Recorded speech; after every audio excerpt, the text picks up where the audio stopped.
এই তো কিছুদিন আগেই আমি সবার কাছে প্রিয় ছিলাম।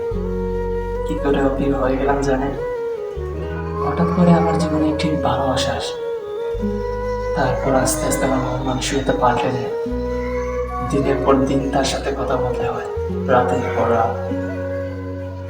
এমন রাত গেছে কোনো রাত ঘুমও হয়নি। সারাটা রাত জেগে জেগে তার সাথে কথা বলা হয়েছে। তারপরেও আমি তার মনে ঢুকতে পারি। এই যে আমার পুরনো শার্ট দেখতেছেন, এই শার্টটা কিন্তু আমার পরনে থাকতো না। আমার শরীর সবসময় থাকতো পাঞ্জাবি, মাথায় থাকতো টুপি। আমি একজন হাফেজ। একটা সময় ছিল যেই সময় আমার বাবা মার সামনে সিগারেট খেতেন, অনেকটাই দুর্গন্ধজনক লাগতো। ওনার পাশ থেকে আমি উঠে আসতাম, চলে যেতাম দূরে। আর আজ কি হয়েছে জানেন? সেই বাবার টাকা সিগারেটগুলি আজ আমাকে কিনে কিনে খেতে হয়। এই দেখুন শরীরের অবস্থা, ভেতরটা ক্ষয় হয়ে গেছে। শুধু আমার না, এরকম হাজারটা ছেলে, হাজারটা মানুষ অসহায়ের মতো বেঁচে আছে শুধুমাত্র একটা ভালোবাসার কারণ। প্রথম ভালোবাসাতে সবাই একবার না একবার ঢোকে। যারাই ঢোকেছে তারা এই দুনিয়ায় অনেক কষ্ট পাইতেছে।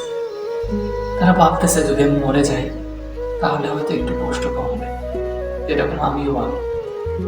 কিন্তু যখন মনে হয় ওপার মনে গিয়ে আমি প্রভুর কাছে কি জবাব দেব, তখন আমি আবার দুর্দান্তায় পড়ে যাই।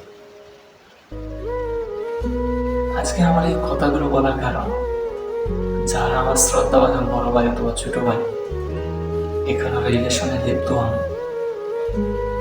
আল্লাহর ওয়াস্তে ওইদিকে হাত বাড়িয়ে না।